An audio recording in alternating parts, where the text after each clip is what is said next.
Thank you.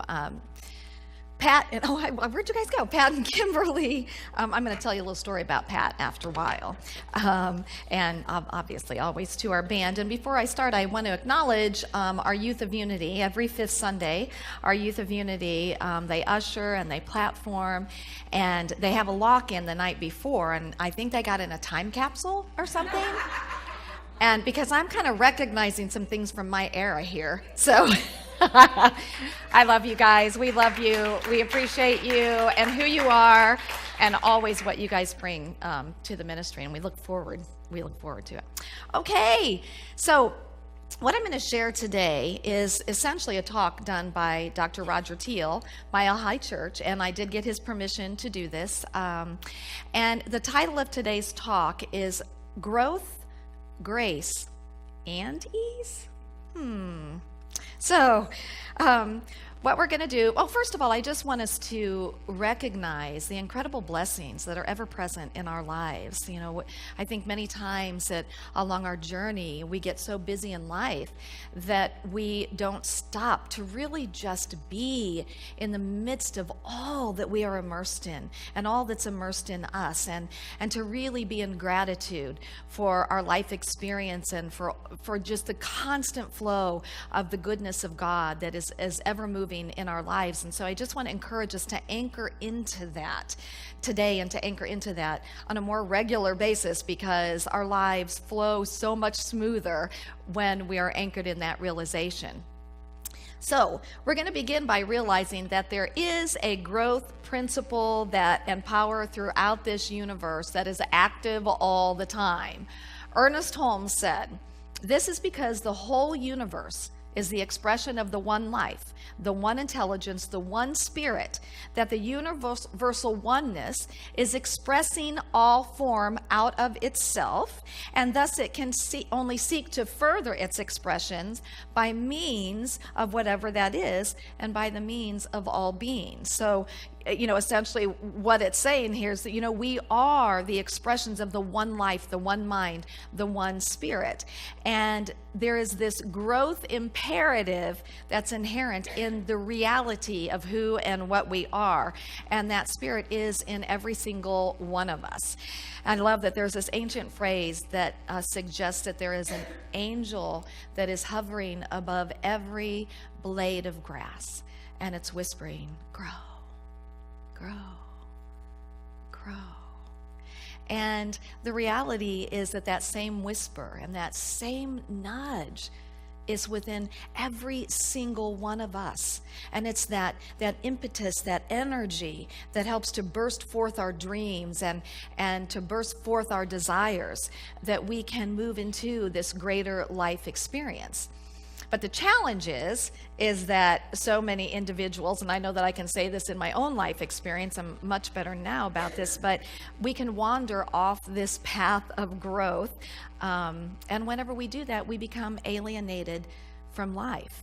Because if anything is truly alive, it's growing.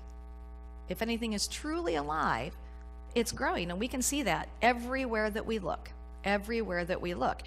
And what happens is many times we take a detoured life, and that leads to kind of a deadened life. And Roger says that this only because of two things, and I really resonate with this.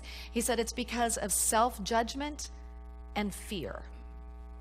So he goes on to say that we have fallen all too often in the space of judging our lives according to our past, to accepting the judgment that others have pronounced on us, and also to accepting the judgment that society, many times indirectly or directly, passes on to us. And we accept that judgment, and you know what we do? We pull back from our lives. We pull back from our desires. We pull back from our dreams because we feel unworthy. We feel incapable. We feel inadequate. And then we begin to live fear-based lives. And I have to believe that every one of us can relate to this in some area or areas of our lives where we've pulled back from something that is really impelling us to move forward because We didn't think we were enough because we were afraid, because we didn't think that we would be supported in that. And when that impulse then tries to move us forward, what can happen is that we can reveal more of the possibilities that are inherent within us when we allow ourselves to go with that impetus, to go with that movement. Those are the opportunities that we have to really reveal what it is that we live and move and have our being in, what it is that supports us and surrounds us, and every single moment of our life. So we probably all know the story, maybe, about Moses, and that Moses led the children of Israel out of Egypt, and then they wandered for 40 years. And finally, they came upon the promised land. And when they got there, they were too afraid to go because they had heard rumors that there were giants there. And so Moses sends Joshua and Caleb forth, and he tells them, hey, go check this out. So they go, they come back, and Joshua says, let's go up at once and occupy it, for we are well able to overcome it. They weren't afraid, and they wanted to go for it. But Moses was still not in that place. So eventually Moses died. Joshua takes over leadership of the children of Israel. And the first thing that he did was that he declared that we are going into the promised land in 3 days. So get ready. We've had enough of this. We're going in. And they did. So it's the Joshua and the Caleb consciousness in you and I, in you and me, that we need to call upon so that we can move back into alignment with this initiative for growth in us. So metaphorically, metaphysically, symbolically, Joshua, the I am self, represents the I am that I am. Joshua represents the truth with a big T of our being. And recognize here, not the images that we hold about ourselves, not the decisions, not the ideas, not the erroneous notions about who we think we are or who we have allowed other people to define us as we are, and trying to live under that definition of that. But Joshua represents that God-intended being, that being that knows it is made in the image and after the nature of God, of the divine, whole and empowered, always ready to reveal more of its God self. Caleb represents faith and enthusiasm. And here's what Rogers says. He says, when you couple the truth of your being with a deep conviction, so we're coupling the truth of our being, that recognition and realization that I am, that I am, that I am, my greater truth, my greater reality, and we couple that with a deep conviction, with faith and with enthusiasm, that is when we become spiritual warriors. And I really believe that that's something for us to attain to in our lives, because there's so much in the world around us that tells us that everything that we believe to be true isn't true, because that's the way that the world works. And so we must become spiritual warriors in order to move forward into our greater life expression. So let's pause for a moment here and, just think about, what are some of the giants that have stopped you in your life? What are some of those false ideas or limiting ideas or beliefs or things that other people have told you? What are some of those giants that have just kept you from really moving into the life that you know that you want to live? Whether it's just being more authentic in how you show up, whether it's doing what you love to do in your life, instead of being stuck in something that you don't love to do, or being in a relationship that is not serving you, whatever it is, what are the perceived giants there that are keeping you from moving into that life? Joshua and Caleb, these are the high qualities of truth. And here's what I can tell you, that enthusiasm and faith, they can move forward through these giants because they're really not real. They're not real. Only in our minds, and only the power that we give them makes them real. So what he also says is there is often a forgotten key to this imperative of growth, and that key is grace. Grace is one of my very favorite things to talk about. And yet it's really one of the most misunderstood and mystical terms theologically. And I oftentimes hear people say, I just don't get it. I just don't get it. What is grace? What is grace? Well, the way that Roger defines it is he says grace is the infinite love and givingness of spirit. It's the infinite love without beginning, without end, and it's constantly giving of itself to us, through us, as us, in us, about us, in everything. It is that magnificent of energy that is constantly moving on our behalf. And some people suggest that grace is rare and that you have to earn it.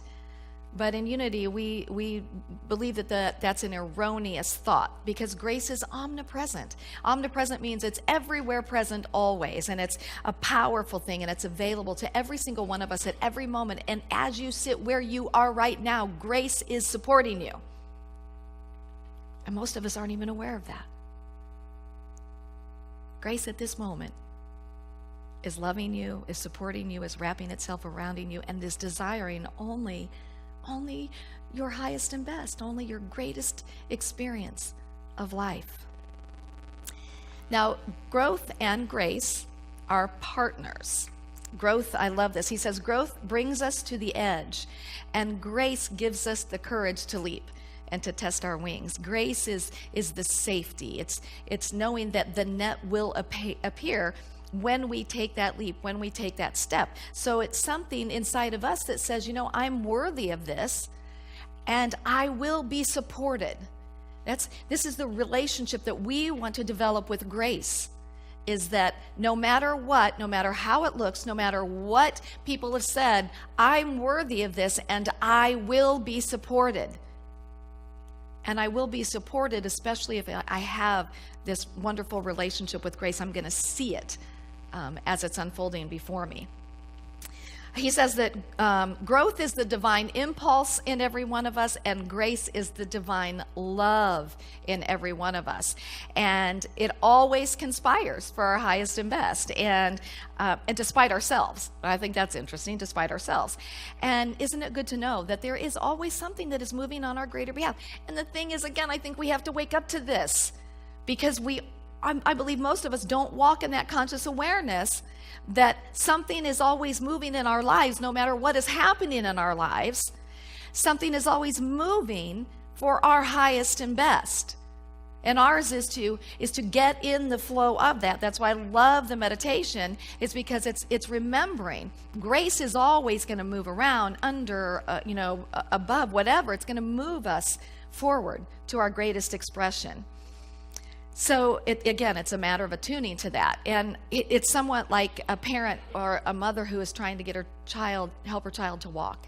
And you just help the little one up, and they take these, maybe a step or two, and they fall down. And this parent, they just scoop that child up, and they encourage them, and they celebrate. They celebrate no matter how many steps that child makes.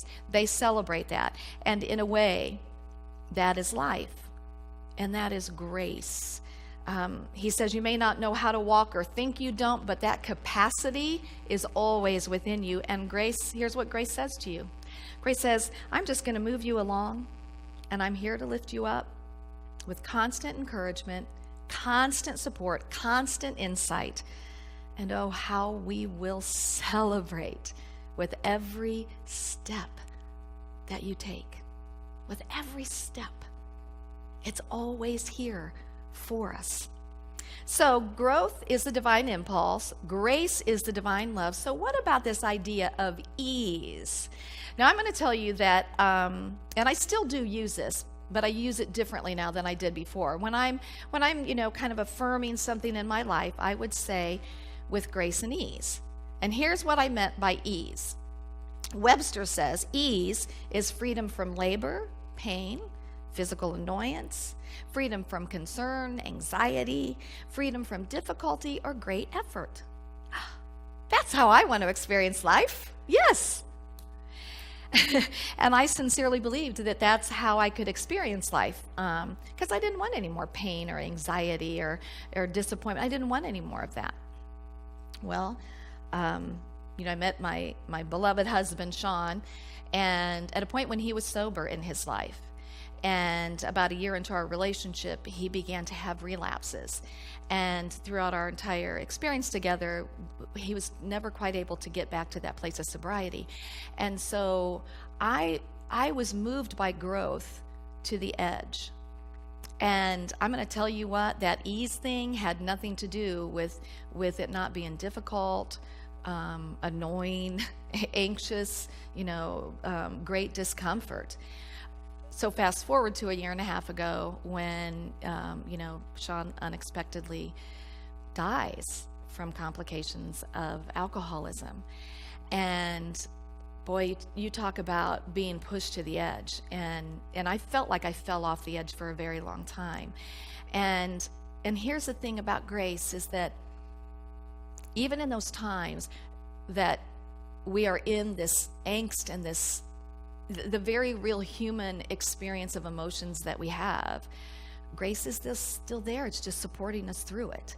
Because grace never says, hey, I'm not going to be there for you if you're wallowing out there. I'm not going to be there for you if you're sad or disappointed or in despair. Grace just patiently carries us. And then there's always that point when we wake up and we recognize that grace is there. And that, my friends, is when we move into the ease of the journey. That's when we remember that, I'm not alone in this. Somehow I'm going to get through this. Somehow we're going to get through this. Somehow this thing is going to work out. And we start shifting our focus. I like the idea of changing the station, changing the tuner. And we change it to WGRACE. And we're able then to start looking and saying, okay. And then again, that's the ease part of it. It was never easy.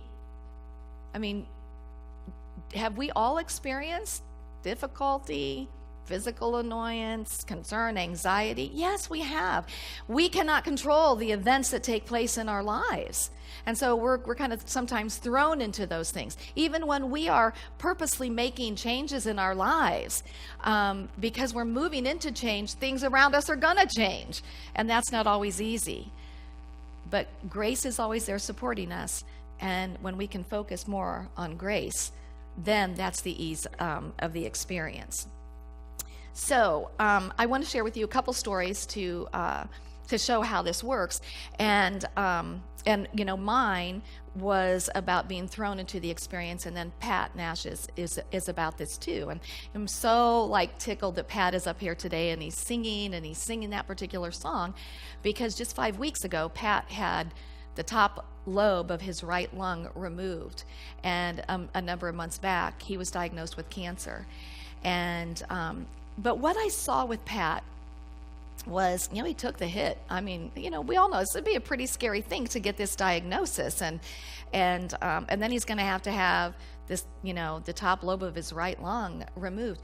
But here was the thing that I thought was so remarkable about Pat, is that I saw him, and it really wasn't even a long time. I saw him so quickly align with grace, and I saw him so quickly say, you know what? I'm going to be okay no matter what. And I'm going to choose to move through this journey with ease instead of with angst.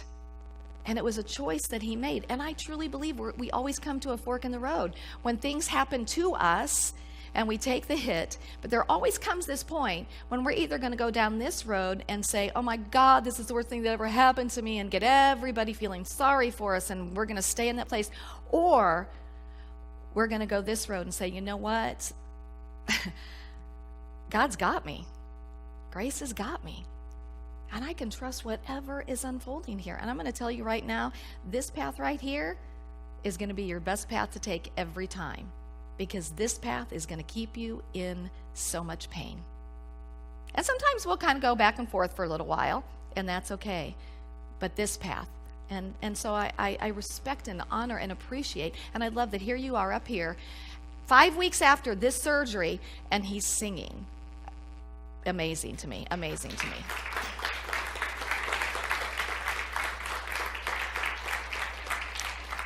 So another story that I want to share with you is Daniel Namod. Now, Daniel was here not too long ago. For those of you who don't know Daniel, he is a New Thought singer, songwriter, an incredible artist, and he shares somewhat about his story. And so this is now where we're making choices in how grace carries us. So Daniel shares that, early on in his life, he was in the computer programming field, and he was really quite successful in that. He was rising to the top quickly. He had a beautiful condo and a lovely car, and he had a healthy 401k and no debts, and he had a lovely fiance. But he said that there was this inner unrest, but he couldn't figure it out. So he went to a computer class one day, and this was life-changing for him. He said, here's what he said: December 4th, 1997, it all came to a head. I was in a computer class that I didn't want to take, to learn skills that I didn't want to learn, to quit a job that I was terrified to quit, to become an independent computer consultant, which I desperately did not want to become, to earn tens of thousands of dollars that I wouldn't truly be earning, to save up money for a wedding that would cost much more than I wanted, to marry a woman whom my soul knew that I shouldn't be marrying. And so in the middle of this class, he had a full-on panic attack, and he had to excuse himself. And he went to the restroom, and he was, splashing water on his face, and he's just, trying to get a hold of himself, and he's asking, what's going on? What is going on here? And he said, I was stopped in my tracks by the single most obvious and most impactful miracle of my life so far. While my job was impressive, prestigious, conservative, lucrative, adult, and mature, one underlying requirement was that I lie to myself, to my boss, to my coworkers, to my family, and to everyone around me. And he said, 5 seconds after I got this exact same realization applied to my central relationship. And so he goes on to say that within the next 8 months, he shed nearly all of his possessions, his relationship, his job, his career, and even his city. And he moved to LA, and he began saying yes to what we know now has manifested as an endless, spectacular torrent of miracles and music and everywhere else. In this new, deeply authentic life, I am continuously aware of the miracles that just keep coming. There have been so many and too many miracles happening that have been sustained him and inspired him and supported him for him to even begin to count. And, this is what happens when we say yes to our growth. This is what happens when we go to that edge and we allow ourselves to leap. And we keep ourselves focused, and we keep ourselves anchored into that greater awareness and realization that we are always and will always be supported. Again, that it goes out before us and it makes the way clear. And we stay strong with that, even when this will tell the rest of the story. One lesson I learned about miracles is that you don't have to ask for them, pray for them, or beg for them. You only have to see them when they come. And they're always coming. And this is something, too, for us to remember. They're always coming, and we have to become awake and aware and start recognizing all of what we would call miracles taking place in our lives. He said some of the earliest miracles in my music career were financial miracles, that whenever he needed a certain amount of money to pay his bills, that amount of money would appear over and over and over again. And he said, you see, that is what we get to experience when we get off the sidelines and we move back into growth. We get to see the serendipitous and powerful ways that come to our assistance. But we can't know that until we are actually in the river of growth. So if we're staying on the sidelines, and the only reason that we stay on the sidelines is because we are in fear, because we don't trust. So if we're staying on the sidelines, we're not going to experience that. We're not going to see that. It is only when we are willing to leap, when we are willing to step forward and get into that river of growth, trusting that grace has our backs. That's when we're going to start really seeing, oh my gosh, it does, because it does.